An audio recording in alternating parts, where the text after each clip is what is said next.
안녕하세요. 부부의 연을 맺는다는 건 하늘이 내려주는 거라 생각합니다. 왜 그렇게 생각하냐고요? 저희 부모님을 보면 그런 생각이 절로 든다고 할까요? 그런데 요즘 들어 부부 불화를 다루는 TV 프로그램이 많아져. 보다 보면 답답한 생각이 들어 저희 부모님 자랑을 해보려 이렇게 사연을 보냅니다. 저는 꼭 저희 부모님처럼 살고 싶거든요. 제가 30대 초반이니까 30년이 넘는 시간을 믿음으로 이겨내고 계시는 두 분의 모습을 보자면 존경스럽기까지 하답니다.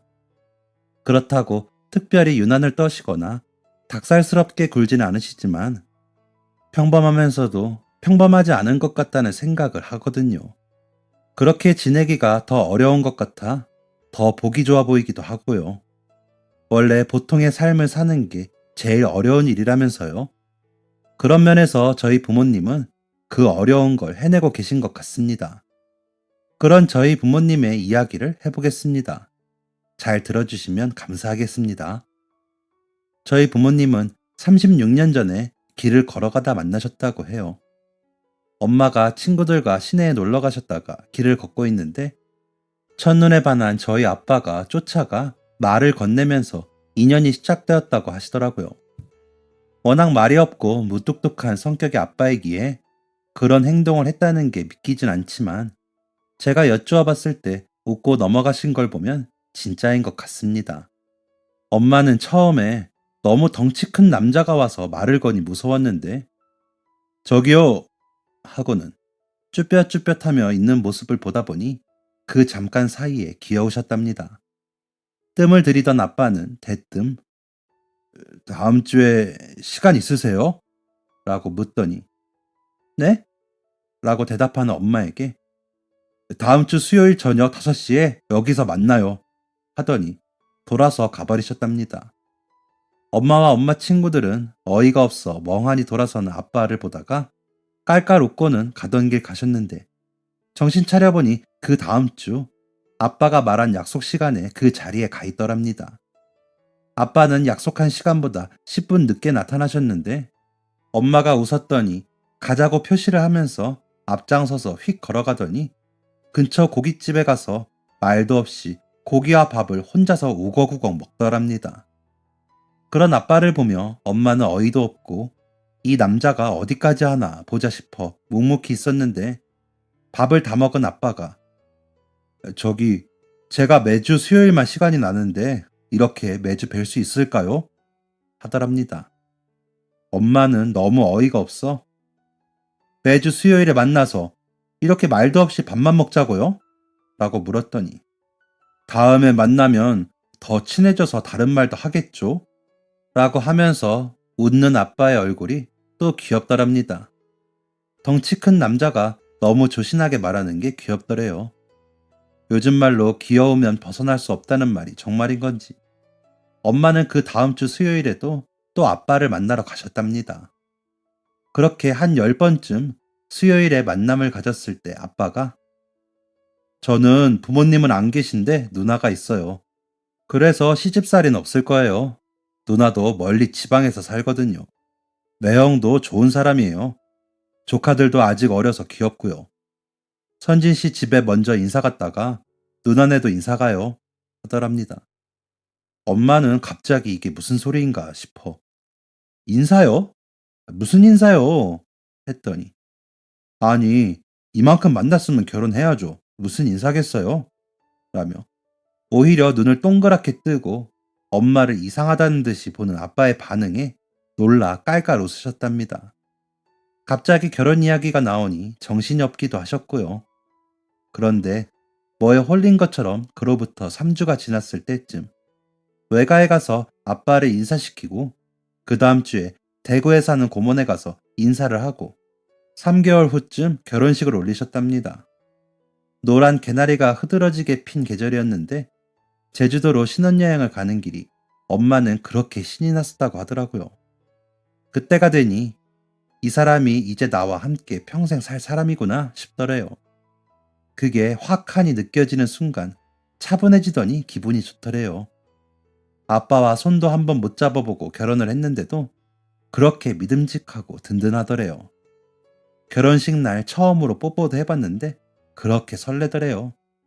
아니, 무슨 결혼을 손도 안 잡고 뽀뽀도 안 하고 하나요? 그런데도 그렇게 좋더랍니다. 결혼을 하고 아빠는 2주에 한 번은 엄마도 없이 외갓집에 가 외할머니와 시장에 가 장도 보고 외할아버지와 술도 마시더래요. 말도 없는 사람이 외갓집만 가면 그렇게 신이 나서 잘하는 모습에 엄마는 또 반했다고 하시더라고요. 엄마는 어린 남동생만 있어 든든한 아빠의 모습이 좋았다고 했습니다. 그래서 다른 건 해줄 게 없고 밥이라도 열심히 하자 싶어 엄마 딴에는 했는데 엄마가 먹어도 맛이 없더래요. 그런데 아빠는 그 음식을 한 번도 남기지 않고 맛있게 드시더랍니다. 한 번도 불평 없이 싹싹 긁어 다 드시더래요. 엄마는 그런 아빠를 보면서 내가 이 사람이 아무리 실수를 해도 다 이해하고 믿어야겠다 싶더래요. 아빠한테는 그래야겠다 싶었다고 하시더라고요. 아빠는 지금도 엄마가 하신 음식이라면 하나도 안 남기고 다 드세요. 엄마는 그런 아빠를 위해 지금도 열심히 음식을 하시죠. 그 덕에 저도 뭐든 열심히 다 잘 먹는답니다. 그렇게 두 분은 여전히 사이가 좋으세요. 그런 두 분이셨는데 애석하게도 엄마가 몸이 약해 임신이 잘 되지 않아 고생을 하셨다고 하더라고요. 결혼할 때는 아들 둘에 딸 하나를 낳아 키우자고 나름 합의를 보셨는데 이상하게 임신이 안 되더래요.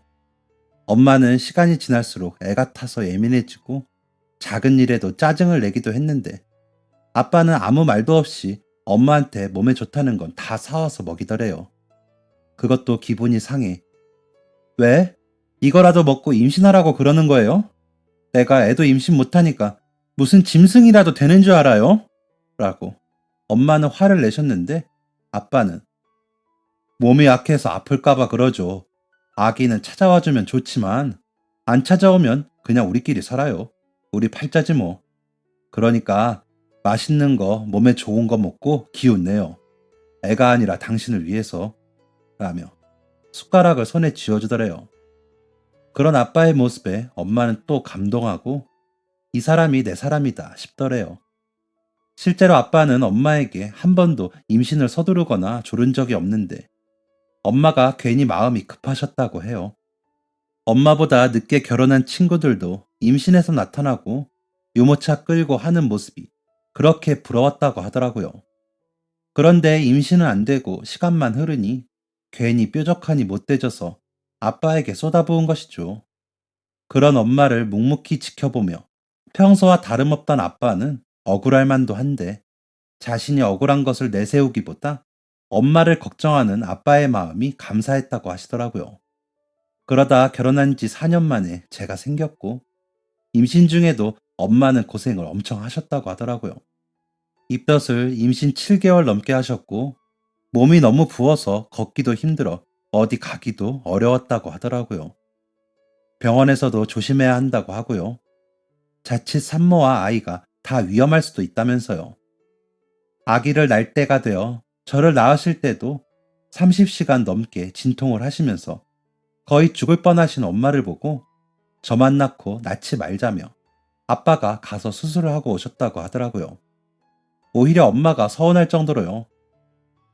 나는 당신이 없으면 못 살아요. 또 아기 가졌다가 당신 잡겠어요. 이 녀석만 있으면 돼요. 내 인생에서 이 두 여자만 있으면 나는 이제 못할 일이 없어요. 그러니까 우리 셋이 잘 살아봅시다.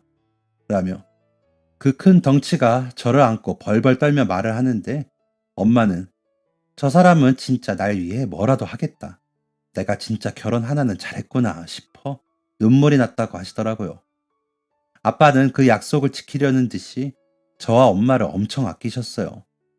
제가 6살이 되어 유치원에 갈 때까지 거의 혼자 걸어본 적이 없을 정도였대요. 그러니 꾀가 난 제가 엄마한테 혼나면 아빠를 찾으며 울기도 했는데 아빠는 엄마 편을 드셔서 매번 분해하며 더 울었다고 하시더라고요. 물론 저희 부모님의 결혼 생활도 이렇게 알콩달콩하는 시간만 있으셨던 건 아니었습니다. 아빠는 제가 태어날 때쯤 친구분과 사업을 시작하셨습니다. 간판을 하시던 분들이라 인쇄소와 간판, 현수막을 설치하는 일을 하는 사무실을 차리셨는데 잘 되셨대요. 젊은 분들이 합심해 일을 하니 결과물이 좋아 여기저기서 많이 찾으셨다고 하더라고요. 그래서 아빠와 동업자 친구분은 사업을 확장하기로 하고 다른 동업자 겸 투자자를 만나 공장 겸 사무실을 세우고 그동안의 일들보다 규모가 큰 건들을 맡아 하셨답니다. 그러다 보니 더 큰 돈들이 오고 갔겠죠. 그런데 일을 하는데 입금이 되지 않아 대금을 치르지 못하는 사태가 벌어져 알아보니 나중에 합류한 투자자가 그 돈들을 다 회수하여 잠적을 했더랍니다. 직원들 월급도 못 나가고 자재를 보내주는 공장에도 돈을 못 주는 상황이라 회사는 어려워졌고 그러다 부도가 나고 아빠의 사업은 그렇게 망하게 되었습니다. 빚도 꽤 많이 지게 되었죠. 제가 10살쯤 되었을 때였는데 그때는 어려서 잘 몰랐는데 나중에 엄마 얘기를 들어보니 쌀이 떨어져 외갓집에 얻으러 가실 정도였다고 하더라고요.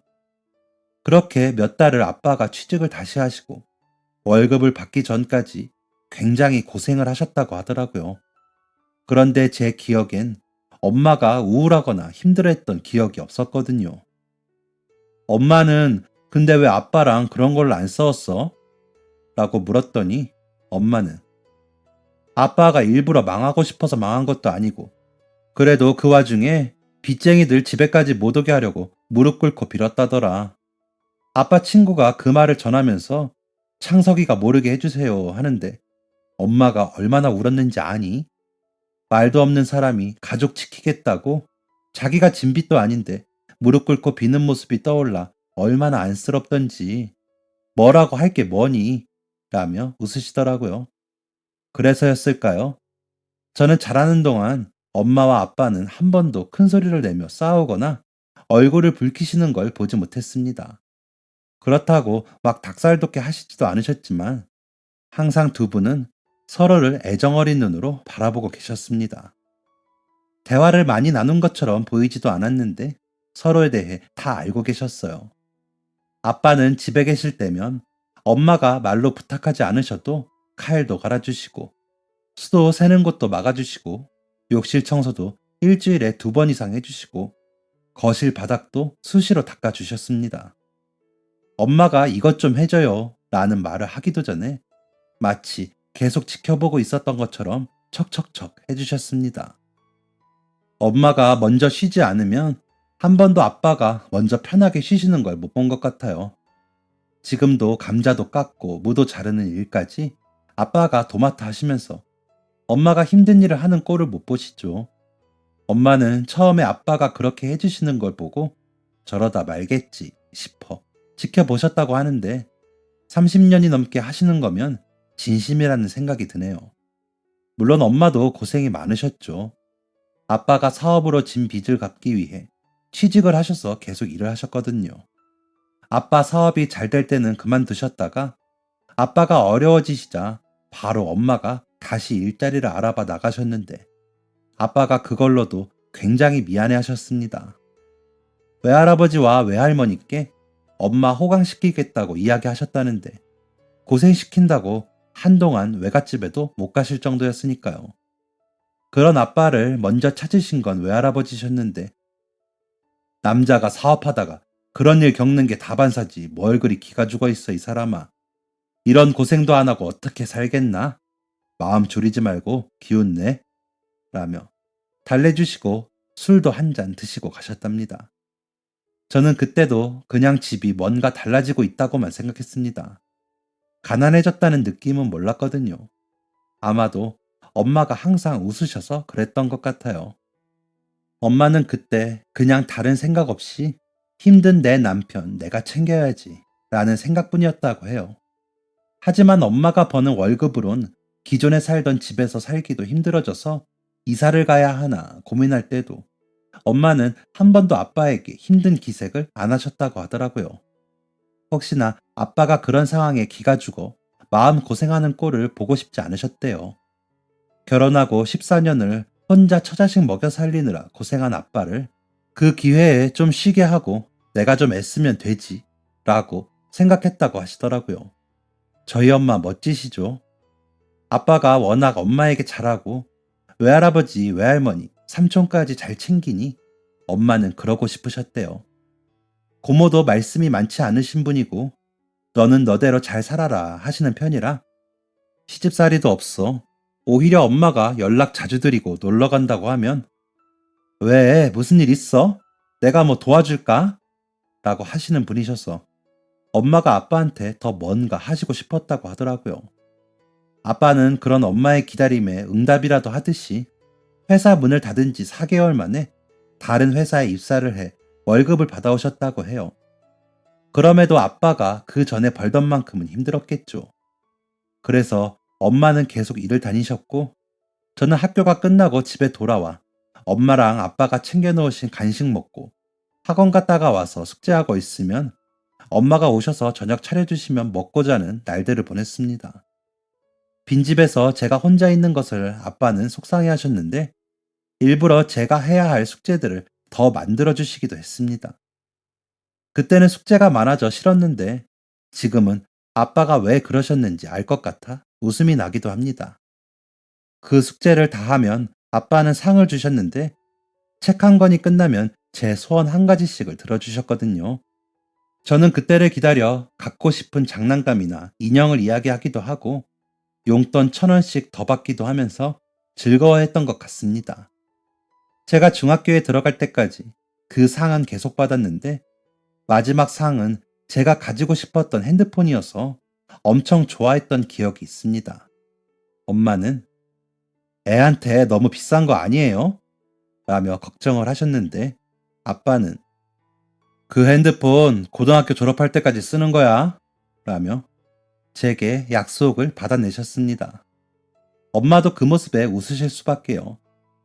그러다 제가 고등학교에 들어가고 얼마 후 평소 운동을 자주 다니실 정도로 건강을 유지하시던 외할아버지가 하루아침에 누워 지내시게 되었습니다.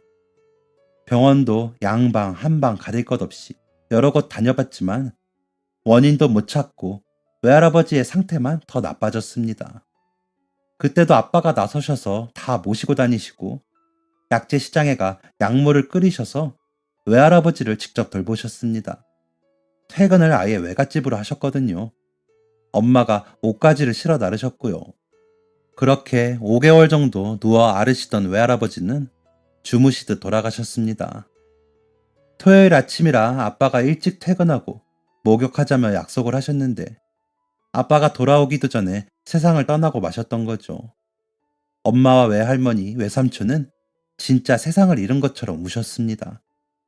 아빠는 묵묵히 장례 절차를 위해 움직이셨고요. 아빠가 힘들 것 같아 걱정을 했던 저는 의외라고 생각했는데 마지막 발인 날 아빠는 일어나지 못할 정도로 꺽꺽거리며 우시더라고요.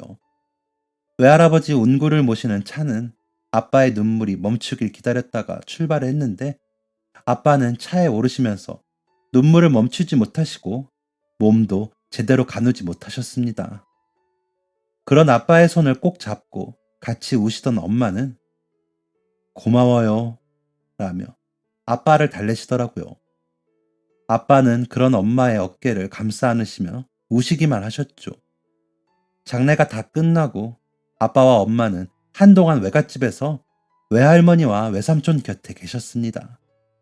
저는 학교에 다녀야 하니 집으로 먼저 돌아왔죠. 한 일주일 조금 못되게 계시다 오셨는데 그 후로도 아빠는 전보다 더 자주 외갓집에 들려 시간을 보내시곤 하셨습니다. 그때 저는 진짜 아빠 같은 사람과 결혼해야겠다고 결심을 했습니다. 제가 외동딸이다 보니 아빠처럼 처갓집에 자라는 사람을 만나야 더 행복하겠다는 생각이 들었거든요. 그래서 아직 결혼하고 싶은 사람을 못 만나고 있는 것 같네요.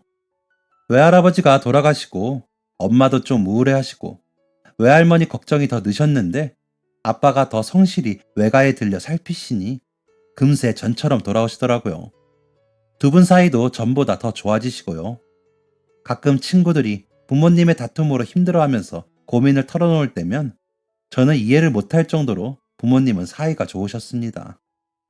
그런 부모님이 제 부모님이라는 사실이 자랑스럽고 행복했죠. 두 분은 특히나 저에 관련된 일이라면 잘 맞는 환상적인 한조가 되어 척척 분담을 하시면서 저를 보살펴 주셨습니다. 음식과 영양, 옷 등의 기초생활 부분은 엄마가 아침에 학교 앞까지 데려다 줄 때와 하교 후 학원 마칠 때까지 기다렸다가 데리고 올 때처럼 이동이 필요할 때는 아빠가 하셨거든요. 외할머니는 그런 부모님을 보시면서 갑자기 결혼한다 그래서 말릴까 말까 엄청 고민했는데 너희 할아버지가 그냥 두라고 하셔서 결혼시켰잖니. 그때 안 시켰으면 내가 아주 땅을 치고 후회할 뻔했다. 라며 웃기도 하셨습니다. 정말 두 분이 서로 말씀을 많이 하지도 않으시면서 척척척 일을 해내시는 게 지금도 신기할 정도니까요. 제가 대학에 가고 외삼촌이 장가를 갈 때에도 아빠는 마치 자기 동생 장가 보내는 것처럼 적극적으로 나서 일을 보셨습니다. 물론 아빠가 집을 해주거나 하진 못하셨지만 삼촌이 결혼 준비로 도움을 요청하면 슈퍼맨처럼 달려가시더라니까요. 부동산 계약을 할 때도 혹시나 잘못된 점은 없는지 알아보는 법도 알려주시고 외할머니가 혼자 처리 못하시는 부분은 직접 다 따라다니시면서 살피시고 짐꾼 노릇도 기꺼이 하셨습니다. 엄마는 야, 나는 이 집 딸이 아니야. 너희 아빠가 이 집 아들이다. 진짜 내 남편이라 25년을 넘게 보지만 대단해. 진짜 멋지지 않냐? 라며 웃으시더라고요. 외삼촌은 매영, 내가 결혼하면 엄마랑 매영한테 더 잘할게요. 감사해요. 라며 새로 맞춘 아빠의 양복을 가지고 와서는 울다가 갔습니다.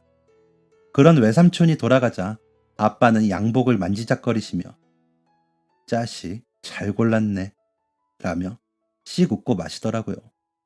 그리고 외삼촌이 결혼을 하고 얼마 뒤 아빠가 고집을 부려 외할머니를 집으로 모시고 오셨습니다. 방이 3개인 집에 부모님 방, 제 방, 옷방으로 사용을 하고 있었는데 싹 정리를 하시더니 저더러 넌 곧 시집갈 거니까 제일 작은 방으로 옮겨 라고 하시더니 제가 쓰던 방을 외할머니 방으로 꾸미고 외할머니를 모시고 오신 거였습니다. 외할머니는 아빠 손에 이끌려 오셔서는 집으로 가시겠다고 하셨지만 아빠가 어머니, 거기 가셔서 혼자 뭐 하시게요? 저 사람 일 다니느라 힘든데 어머니가 좀 도와주세요. 라며 막으셔서 가지도 못하셨죠. 결국 할머니 집은 쇠를 놓고 물건을 정리하기로 했습니다. 외삼촌은 물건을 정리하며 제가 모시려고 했는데요.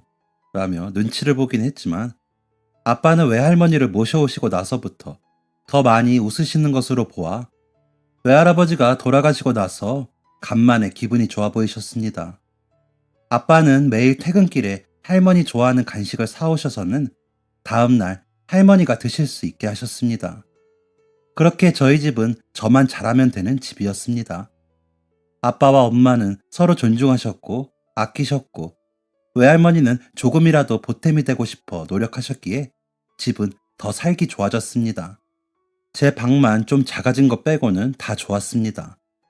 엄마는 외할머니를 모시고 온 후로 행동이나 말투도 더 유해지셔서 이래도 저래도 실실 웃기만 하셨습니다. 그렇게 저희 가족은 오래오래 행복하기만 하면 좋았을 것을 시련도 주시긴 하시더라고요. 하루는 아빠가 연락이 안 된다며 엄마에게서 전화가 왔습니다. 말없이 늦는 사람이 아닌지라 엄마와 할머니는 온갖 상상과 걱정으로 가득해 발만 동동 구르고 계시더라고요. 알바가 끝나고 서둘러 집으로 가기 전에도 아빠에게 계속 전화를 걸어보았지만 아빠는 받지 않았습니다. 사고가 났나? 혹시 납치라도 당한 것은 아닐까 싶어 온 가족이 발을 동동거리며 기다렸죠. 그러다 엄마는 아빠의 회사 후배에게 연락을 해보셨는데 형수님 모르셨어요? 선배 4개월 전에 회사 그만뒀는데요. 작은 사무실이라도 차리신다고 나가셨는데 모르셨어요? 라며 오히려 엄마에게 되묻더랍니다. 엄마는 아빠가 사업을 하는 줄 꿈에도 모르셨기에 너무 놀라 여기저기 연락해 알아보시더라고요. 그러다 전에 같이 회사를 운영하던 아빠 친구분이 그 자식 이야기는 하지도 마세요. 재수씨도 그 자식 찾지도 말고요. 그 사기꾼 새끼가 뭐라고 했는지 전에 돈도 돌려받자며 다시 일을 하자고 하더라고요. 창석이가 그런 말에 휘둘릴 놈이 아닌데 이상하게 그 새끼 말만 들으면 그렇게 등신같이 속아요. 창석이가 대출을 좀 받았나 봐요. 그런데 또 그 나쁜 놈이 들고 날랐어요. 이자도 못 갚고 있으니 속이 탔는지 여행 좀 다녀오겠다고 하더라고요. 라고 하셨답니다. 그렇게 아빠 친구와 전화를 끊고도 아빠는 연락이 되지 않았습니다. 그렇게 아빠의 행방을 몰라 전전긍긍하고 있는데 아빠가 문자를 보내셨습니다. 여보, 미안하구려. 평생을 고생만 시키다가 이렇게 또 어리석은 짓을 해버렸어. 이번엔 절대 배신 않고 5배로 불려주겠다는 그 말을 믿은 내가 바보. 천치 등신이야. 나 같은 건 잊어버리고 어머님과 당신, 우리 딸 진송이 잘 부탁해. 나는 먼저 하늘나라에 가서 아버님께 사죄하고 있을게요. 미안해. 라고요. 엄마는 그 문자를 보고는 가슴을 치며 우셨어요. 그러다 갑자기 뭐라도 생각이라도 난 듯이 벌떡 일어나시더니 차를 몰러 나가시더라고요. 엄마 혼자 보낼 수가 없어 제가 운전을 하겠다며 운전석에 앉아 어디로 가냐고 여쭈어보니 주소를 쳐주시더라고요. 친할아버지, 친할머니 산소가 있는 곳이었습니다. 그곳엔 아빠 쪽 선산이 있고 아빠가 태어나고 자란 집도 있어 엄마랑 아빠가 가끔 휴가 때 가시던 곳이었거든요. 물론 저도 어릴 적에 몇 번 따라간 적이 있고요. 거리로 3시간이 걸리는 곳이라 저희가 도착하면 늦을 수도 있다는 생각에 불안해 일단 112에 전화를 걸어 자초지종을 말씀드렸습니다. 그랬더니 관할 파출소에서 주소지와 무덤 쪽을 살펴볼 수 있게 해주시겠다고 하시더라고요. 가는 내내 아빠가 무사하시길 바라고 바랐습니다. 얼마 뒤 모르는 번호로 연락이 와 받아보니 신고자분, 아버님 찾았습니다. 집안에서 술을 드시고 계시더라고요. 옆에 농약도 곁에 두시고 계셨는데 저희가 도착했을 때 농약을 드신 상태는 아니었고요. 일단 혼자 둘 수 없어서 저희 파출소로 모시고 가겠습니다. 그쪽으로 가족분들 오시면 될 것 같아요. 라고 하시는데 운전하는 손이 부들부들 떨리고 눈물이 나더라고요. 엄마는 손을 꼭 모으고 감사합니다. 감사합니다. 하시며 울고 계시고요. 열심히 달려 파출소에 도착해보니 며칠 사이 얼굴이 야이고 수염도 거뭇거뭇난 아빠가 파출소 벤치에 머리를 숙이고 계시더라고요. 엄마는 아빠를 부르지도 못하시고 달려가 끌어안으시더니 누가 돈 빚졌다고 죽으래. 내가 당신한테 그것밖에 안 돼? 내가 그렇게 쓸모없는 여자였어? 당신한테 우리 진송이는 어쩌라고 그런 바보 같은 생각을 해? 당신이 혼자도 아니고 가족이 있는데 라며 우시자 아빠는 미안해. 내가 죽으면 그 빚 안 갚을 수 있다 그래서 나만 없어지면 되잖아. 그래서 죽으려고 했는데 라며 엄마를 붙들고 오시더라고요. 그런 부모님을 보며 저도 울다가 이제 집에 가자. 일단 집에 가서 다시 생각해. 이게 뭐야. 경찰 아저씨들도 다 고생하시고 얼른 가. 라고 이야기하고는 경찰 아저씨들께 감사하다고 인사를 하고 사인하라고 하시는 곳에 사인을 하고 나왔습니다. 집에 도착하니 어찌나 진이 빠지던지 몸살이 다 나더라고요. 아빠를 보신 외할머니가 달려가 어깨를 잡으시고는 이 사람아, 어쩌자고 그런 마음을 먹어? 왜 그랬어? 라며 우시자 아빠는 어머님, 죄송해요. 잘못했습니다. 다시는 안 그럴게요. 죄송해요. 라고 또 우셨습니다. 엄마는 그런 아빠에게 죽을 끓여 먹이시려고 준비를 하시면서 얼른 씻고 나와요. 죽 먹고 일단 한숨 자자. 나도 너무 힘들어. 라고 하시더라고요. 그렇게 그날 밤은 지나갔습니다. 다음날 아침 엄마가 저에게 인터넷 쇼핑몰에 입점하려면 어떻게 하는지 알아? 라고 물어보셔서 하는 친구 있어. 물어볼까? 근데 왜? 라고 여쭈어보니 너희 아빠 저 나이에 다시 취직하는 건 힘들어. 그런데 재주가 좋아. 그대로 썩히긴 아깝잖아.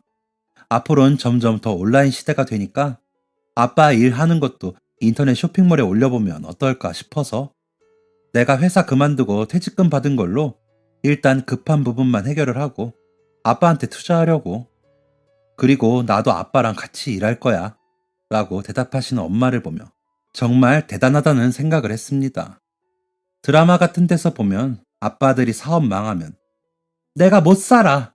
너 때문에 내 인생 망했어. 라며 싸우던데 우리 집은 2번씩이나 이렇게 헤쳐나가다니 대단하다고 생각했습니다.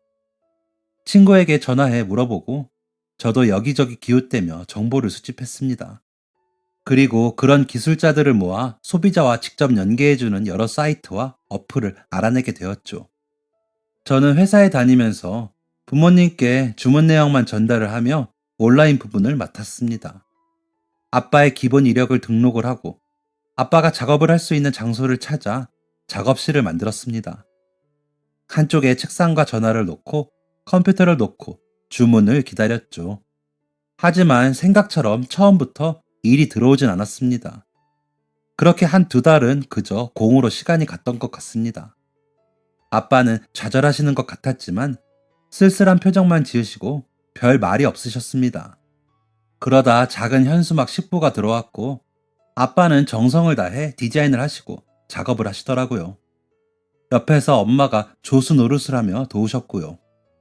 그렇게 탄생한 첫 작업물의 반응이 좋았고 별점과 리뷰가 좋게 달리자 처음엔 일주일에 2~3건 일이 들어오던 게 나중엔 일주일에 20~30건 의뢰가 들어오며 일이 많아졌습니다. 처음엔 엄마와 아빠 2분이서 해보시려고 하셨지만 도저히 납기일을 맞추지 못하시자 아르바이트를 쓰시다 고정적으로 일들이 들어오기 시작하자 직원들을 뽑기 시작했습니다. 저도 다니던 회사를 그만두고 그 사무실로 출근하기 시작했고요. 명함도 파서 여기저기 돌리고 작업물들을 사진을 보내며 찾아주시라고 직접 발로 뛰며 영업도 했습니다. 그러다 보니 어느새 회사의 모습을 갖추고는 작업실에서 넓혀 이동을 해 작업장으로, 작업장에서 공장으로 발전했습니다. 그렇게 4년 정도 운영을 하고 아빠가 진 빚은 다 갚았고 지금은 직원들 월급 주고 공장 월세 내고 나면 엄마 아빠 저 앞으로 떨어지는 월급은 어지간한 중견기업 임원 정도는 됩니다. 아빠는 여전히 말씀은 없으시지만 조용히 미소 짓는 얼굴을 하시곤 하십니다. 가끔 엄마는 아빠를 놀리세요. 이렇게 될 줄 모르고 그때 그렇게 가게 뒀으면 저승에서 내 원망을 얼마나 했을 거야 하면서요. 그럼 아빠는 얼굴이 빨개지셔서는 기침을 하면서 아무 말도 못하세요. 엄마는 다 이해하고 다 괜찮은데 아빠가 가족을 등지고 혼자 짐을 다 지고 목숨까지 버리려고 하셨던 건 용서가 안 되신대요. 그래서 죽을 때까지, 아니 제가 시집 갈 때까지 얘기하시면서 놀리실 거래요. 마음고생 좀 하라고. 아무리 좋은 선물을 가져다 줘도 그건 용서가 안 되신다네요. 그런 엄마에게 외할머니는 그러지 말라고 말리시지만 아빠는 그러는 사이에도 엄마 힘들까봐 빨래 개키시고 청소기 돌리시고 그러세요. 외할머니는 그런 아빠를 보며 저런 사람 없다. 진짜 내가 사위복은 타고 태어났다. 고 웃으시고요. 저도 가끔 아빠를 엄마와 같이 놀려볼까 싶지만 엄마의 눈가가 촉촉해지는 걸 보면 도저히 입이 안 떨어집니다. 말이 놀리시는 거지 그때 생각에 엄마도 아프신 것 같아서요. 지금이야 다 지난 일이니까 겨우 말을 하시는 걸 거라고 생각이 들기도 하고요. 어떻게 생각하시나요? 저희 부모님 정말 이상적이고 모범적인 부부 아닌가요? 2분 말씀이 한번 같이 하기로 생각을 했으면 서로 세상에 가장 귀한 사람이 되어야 하는 게 부부라고 하시네요. 그러니 TV에서 보여지는 막장 부부들처럼 사시지 마시고 서로 아끼고 보살펴 주시면서 어려울 때나 좋을 때나 함께하는 부부가 되어 사시길 바랄게요. 아빠 때문에 남자 보는 눈이 높아진 저이지만 저도 그런 마음이 드는 사람이 나타나면 얼른 시집 가겠습니다. 지금은 부모님께 조금 더 배우고 있다가요. 여러분들의 가정도 오늘도 내일도 알콩달콩 행복한 가정 만들며 사시길 진심으로 바랍니다. 이야기 읽어주셔서 감사합니다.